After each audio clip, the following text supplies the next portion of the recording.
Aveva appena 1 anno il pastore australiano, morto dopo essere stato raggiunto da alcuni colpi di fucile, forse 5, in aperta campagna lungo l'argine del canale Bisatto a Lozzo Testino.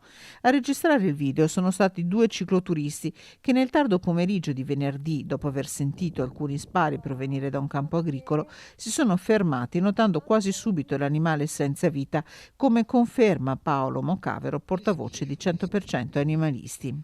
Passavano queste persone, hanno visto sto qua dal trattore che ha preso il fucile e ha sparato a questo cane.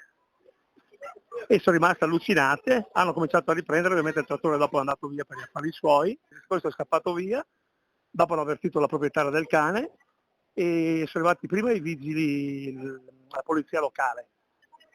E dopo praticamente sono arrivati i carabinieri che hanno sequestrato il fucile di questo tipo qui. Allertato il 112, i carabinieri forestali hanno raccolto alcune testimonianze e individuato il possibile autore, un agricoltore del posto. In casa sua i militari hanno sequestrato un fucile da caccia calibro 12.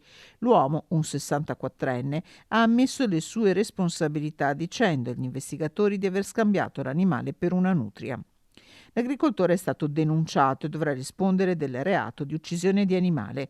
I resti del povero cane, amatissimo dalla sua proprietaria, sono attualmente in custodia presso l'ULSS 6. I veterinari hanno confermato la presenza di alcuni fori compatibili con l'utilizzo di un fucile da caccia calibro 12 e si attendono ora le decisioni dell'autorità giudiziaria.